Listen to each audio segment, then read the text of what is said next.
Hello everybody, Benita here, and I'm here to do my 2026 forecast using my trusty deck, the Osho Zen Tarot. I will also be posting another video later that will be using the Publishing Goblins Oracle dice. I'll be doing one just for this month. And this is also something I can do for you on an individual basis. So if you wanted to get your 1 year forecast very specific to what's going on with you, then we can definitely do that. You'll get an overview with this one, but we can get much more specific when I'm tuned into just you when we do your one-on-one forecast. I'm just going to share to our groups so that people can join in. There we go. All right. 2026, here we come.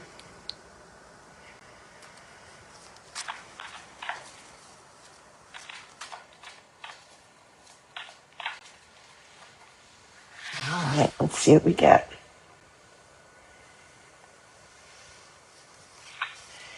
So for January, we have the awareness card. It's a major arcana card. So that means this is not just your everyday stuff. It's bigger changes. So awareness really makes sense for January. What do we want to bring into the coming year? What do we need to work on that maybe we haven't addressed in the past that it's really time to take care of now? So really taking some time this month to say, what do I want this year to be about? What's the overall theme? What's the focus? What's the intention I want to place in terms of how I want to move forward, what I want to learn, how I want to grow, what I want to contribute into the world?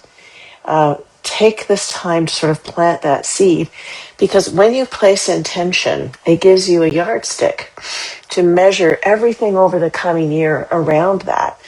So, these things I'm doing, these situations I'm getting involved in, these connections I have, are they moving me in the direction of that intention, or are they in some way holding me back? So, or redirecting me in some other direction. So really take some time to plan that out for January. It's January. Okay. Oh, there's February jumping out right away. February is another major arcana card.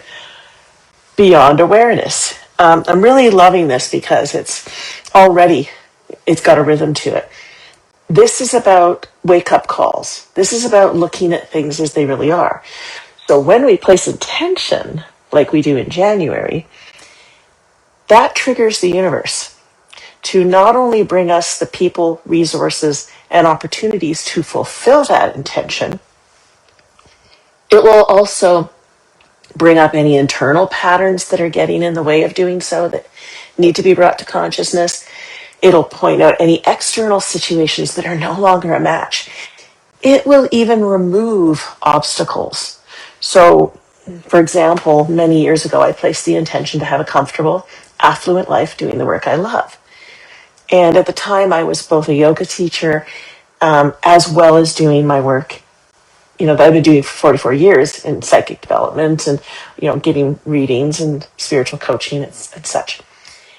And once I placed that intention, the next day, that studio fired me.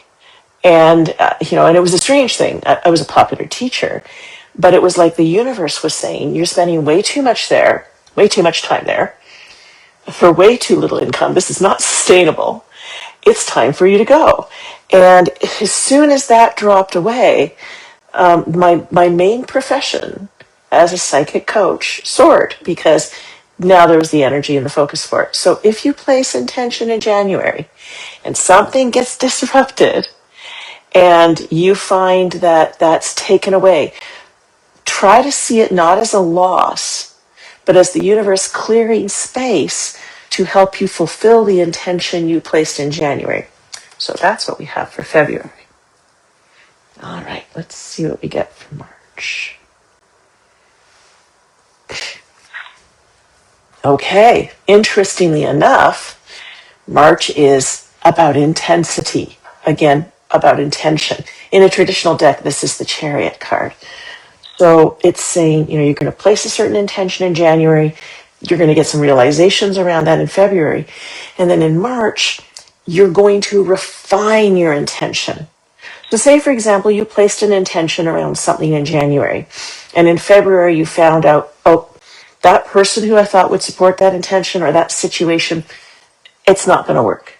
So by March, you're going, okay, so if that won't work toward fulfilling that intention, what will? Or is there something I have to do to refine how I express that intention? So when I placed the intent to be affluent in the work I love, the universe made sure I was focused on the main work I love. I love being a yoga teacher, but the main thing I'm really here to do. And, it removed that, and it made me realize my placing that intention to do the work I love and to be affluent and comfortable didn't include continuing to teach yoga at that studio. So, then after that, it's like, okay, let that go, move on, broaden my horizons, and do the work I'm really here to do. Same for you. You have a path to walk. How do you know what that path is? When you place intent and something shifts, because the universe will shift things to fulfill that intent, you get to see what needs to drop away, what comes in, maybe a new opportunity you need to embrace. So March is about fine-tuning that, right? Okay, let's see what we get for April.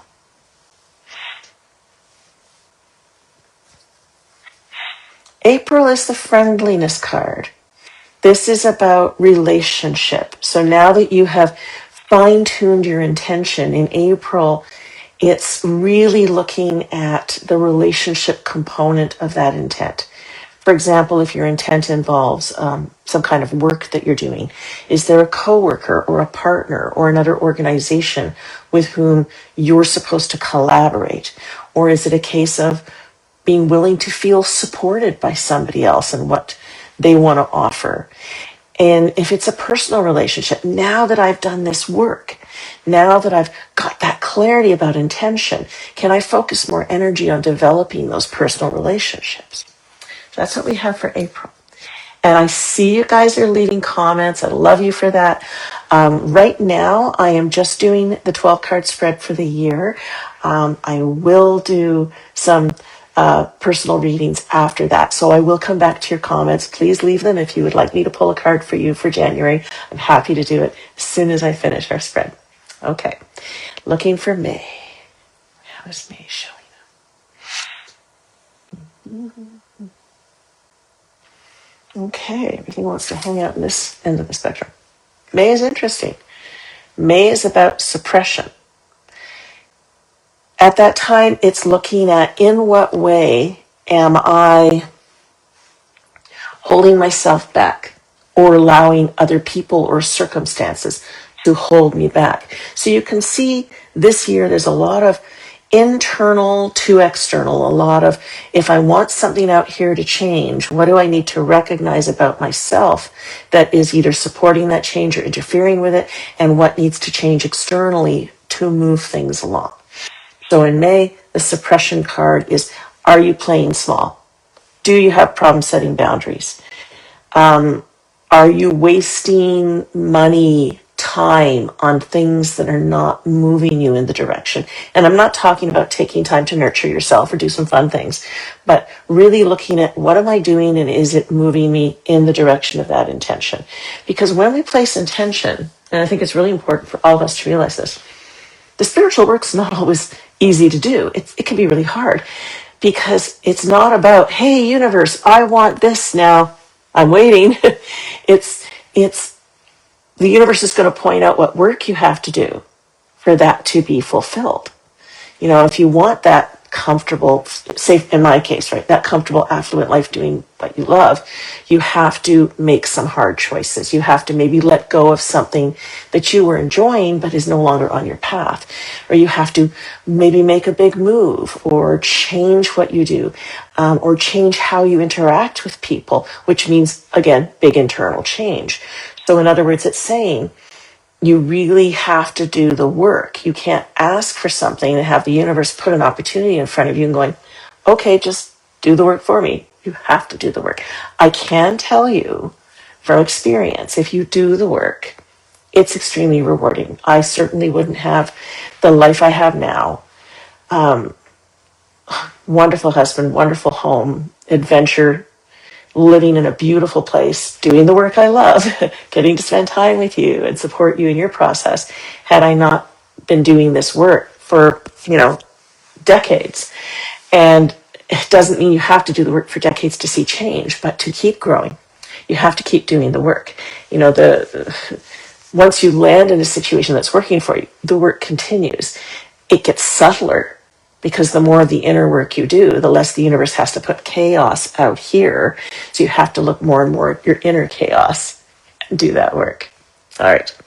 So let's come to June now.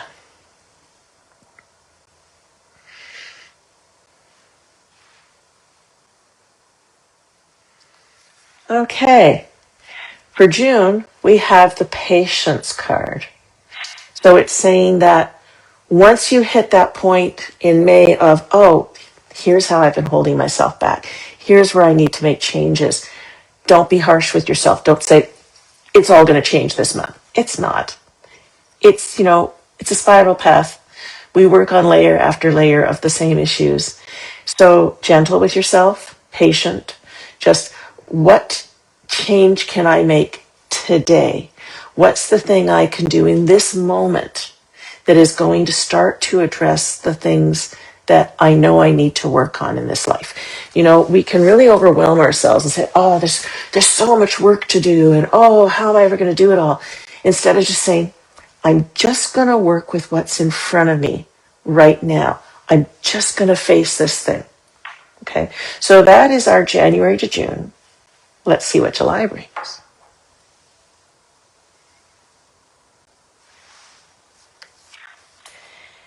July, we have the Outsider card. So if you look closely here, you see a little kid looking through the gate, saying, oh, it's so nice over there. I really wish I could go there. But the gate's not actually locked. So July is very much about self-acceptance. It's recognizing the ways that you see yourself as other and maybe reject yourself or your ideas before anybody else can. So, the Patience card in June tells us to soften. Go easy on yourself. Do what you can do, but don't constantly push yourself. When people talk about celebrating their wins, that's a term that really bugs me. Because then what's the flip side of winning? Losing. And it stops us from saying, I'm struggling right now. This is hard. I could use some support because we're supposed to be winners. Let's stop categorizing ourselves that way. Let's stop talking about wins. We're not in a race. We're really not in a race with anybody. We're all walking our own path, doing our own thing, here for whatever our soul chose to experience. And we're eternal beings having one of many human experiences. So what's the race, against eternity?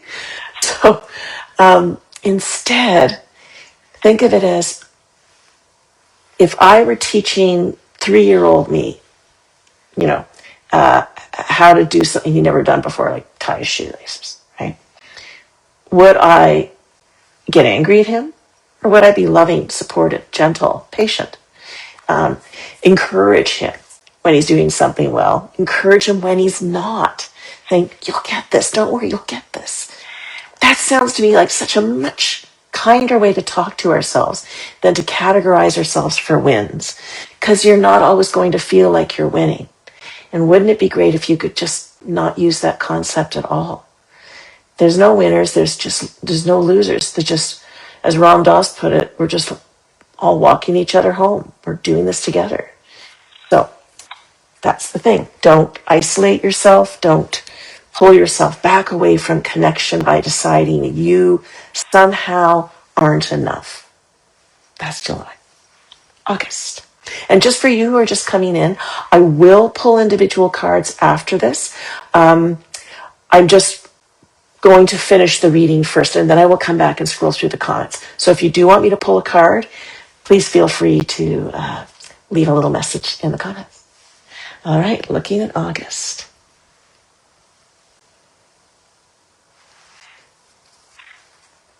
August, we have the Receptivity card.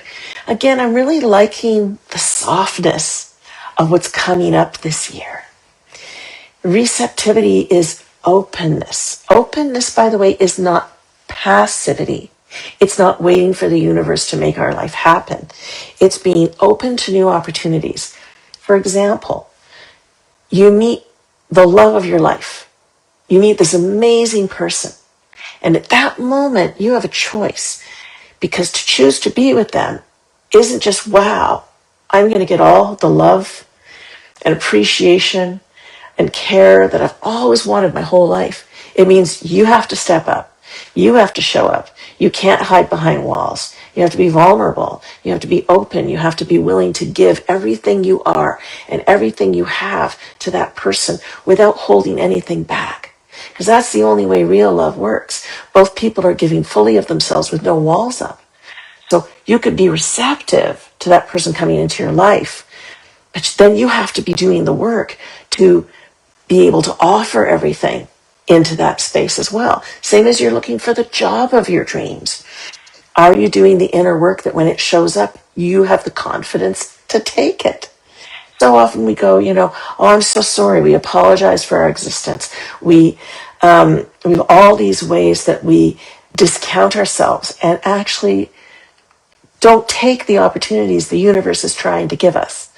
So the opportunity to step into the unknown is the opportunity to find out who you are on the other side of that door. What aspects about yourself you don't even know about yet because you haven't walked through that door. I remember when I learned to ride a motorcycle. It was a scary thing. I was not a good student at first. I fell a lot. I eventually learned how to ride, and I rode a big bike. And I discovered a part of myself who enjoyed that and enjoyed the adventure of it, right? And now I'm not riding a bike. I'm piloting a boat with my husband, right? We go out on the Salish Sea like we did on New Year's Day. We go look for sea lions and seals and orcas. Adventure. So if you're not willing to step into the openings, the opportunities, you might miss out on the adventure that your life was meant to be. Just a thought. Okay. All right. Let's look at September.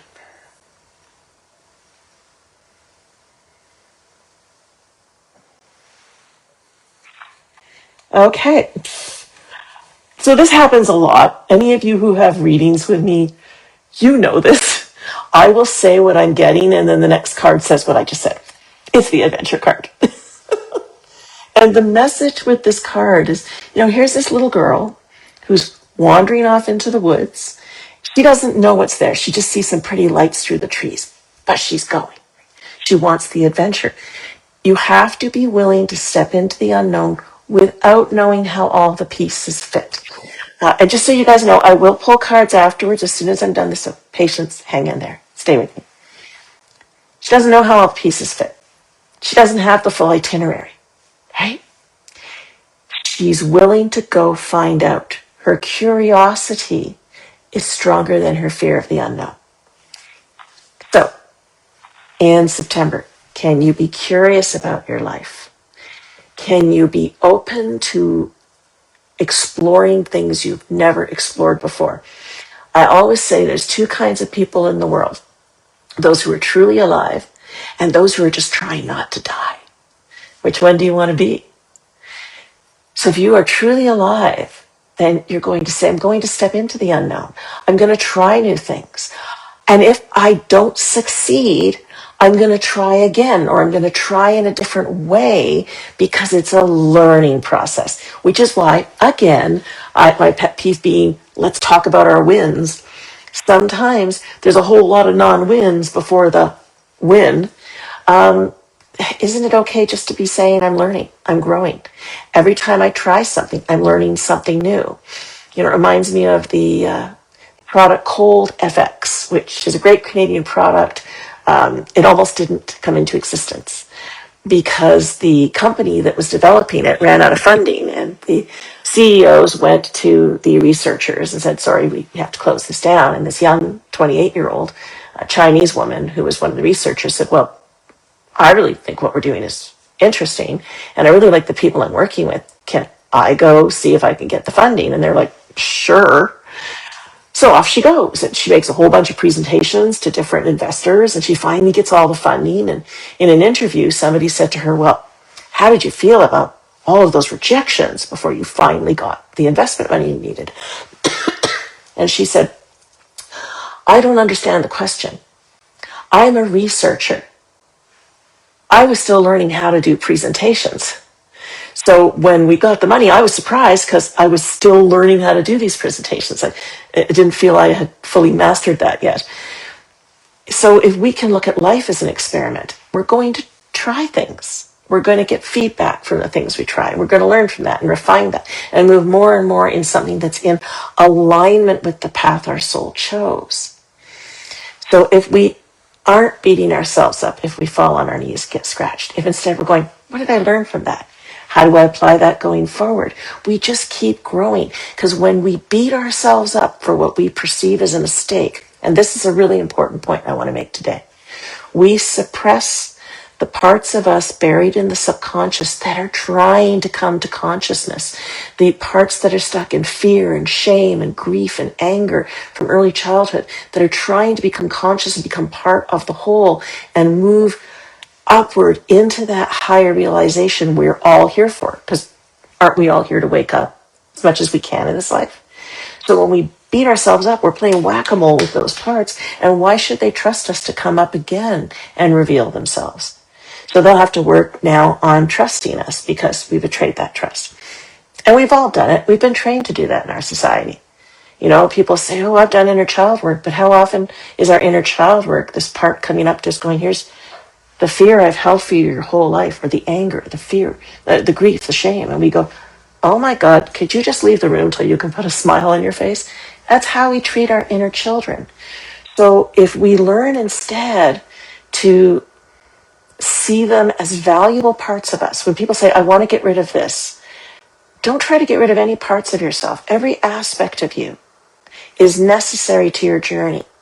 Every part of you stuck in those feelings also has some of your wisdom.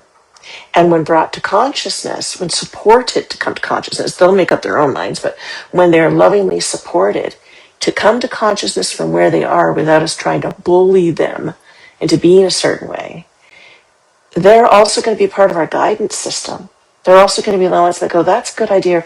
Ooh, you might want to think about that. That doesn't look so wise. We want all of us on the journey. So that's a lot of what we're getting in September is, are you ready for the adventure? Are you ready for the adventure of learning about yourself? And if something comes up and you're shown something, can you say yes to that? Can you say, I don't know where this is going to take me, but I sense it's something I need to explore. And even if it's a little scary, if your intuition is saying go there, just remember, growth never happened inside a comfort zone. Okay, October. So for October, we have clinging to the past. So this particular card, and I see some of you are just showing up and asking for cards. I will do that at the end of this. So patience, thank you. This particular card for October is pointing out where, and it's interesting that it follows the adventure card. We get to look at what can I not see forward and go to because there's stuff in the past still holding me back. And sometimes it's the illusions we hang on to. So say, for example, you're in a friendship or some kind of relationship and you've been connected to that person for 20, 30 years, and maybe the relationship has soured and you're no longer treating each other well, or one of you isn't, but you hang on to it because you always have.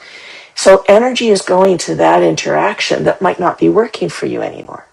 Now you have options. You can talk to them about what's bothering you and give that person a chance to work with you on it, and both of you rise to a higher understanding. Or you can check in and see, is there really any energy for that? For example, situations where you're always the one to initiate the invitation and the person comes along and has a good time and you do all the work, but they never reach out to you. Try not reaching out. If they don't reach back, or they do and they get mad at why you haven't called, you know the nature of that relationship. And that is often what I see with the clinging to the past card. We cling to something because we don't want to have the uncomfortable realization that we now have to take action about. You know, we want to say, well, I don't want to hurt their feelings. I still want to be a good friend. But are you being a good friend to you?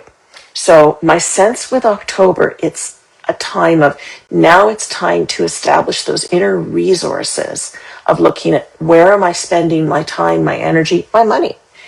And is it coming back to me? Is it part of the wheel of abundance, that money or energy goes out, comes back? And remember, money is just concentrated personal energy. It's all energy. Is the energy going out? Is the energy coming back? If it's going out and it's not coming back, that's something you want to address. So you have energy for the next phase. Because in October, we're starting to gear up for 2027. All right, let's see what we have for November. Okay. November is the isolation card. So you can see this is somebody who's kind of frozen and crying. So November is a time of recognizing where you have suppressed emotion, where maybe you've gone intellectual around something and you need to actually honor and acknowledge your feelings. So it might be that after you've done some of the work in October, stuff comes up for you, and maybe your old pattern is to shut it down, make yourself busy, not look at it. And remember, when we do that, that work doesn't go away. In fact, if anything, what the universe will tend to do is to pile on a harder situation, like really in your face, to make you work on that. And it's not making you work on it. Your soul came in with intention. And don't forget, in January, you placed that intention. So careful that we don't play victim and go, oh, look what's happening to me. Instead of, the universe in its wisdom and benevolence is giving me yet another opportunity to work on this. And because I missed the first one, I either didn't see it or didn't want to work with it. It's here now, and it's bigger to the point that you just can't avoid it. Right?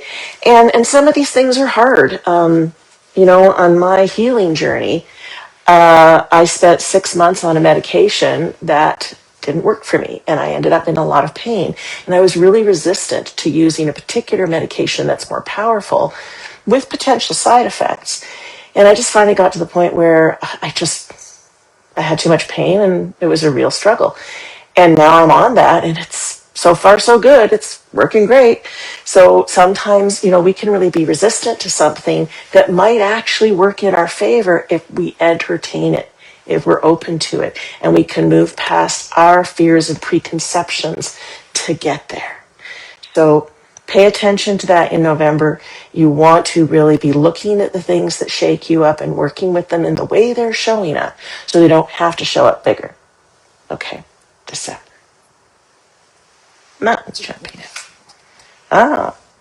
December is saying, don't compromise yourself.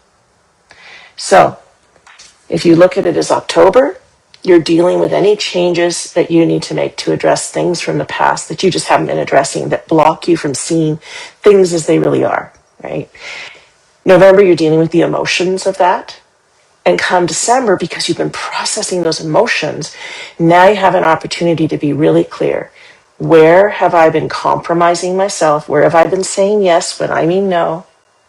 Where have I not set boundaries? And now I know I need to do something about this. And this is really an interesting thing that happens, is we can go, la, la, la, la, la, I'm okay, this is fine.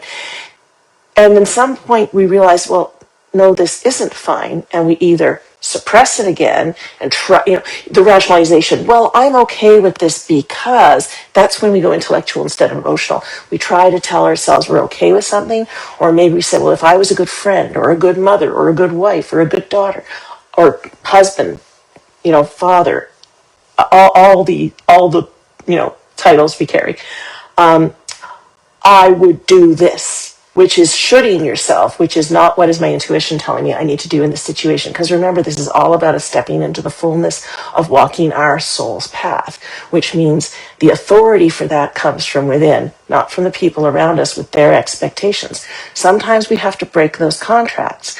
Sometimes we have to say no when we've always said yes. Sometimes we have to change our mind about something we made a commitment to because it no longer resonates for us. So that's the thing we're doing. By December, we're taking the intention from January and really by December have done the work to eliminate obstacles, step into adventure and opportunity, and by December be able to say yes to what we resonate with and no to what we don't. So there's a lot of work happening this year so that by the end of it, we are stronger in who we are. We have more clarity about what we're moving toward.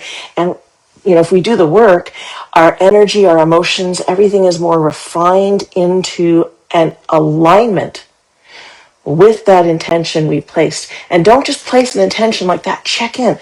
What's the intention I should be placing this year? What is my path telling me is the intention I need to place? Really sit with it, meditate into it, check in. If you need help with that, let's do a session. But that you want that measuring stick so that by the end of the year, you have the clarity to be able to say, that doesn't work for me, or that's what I need to be doing.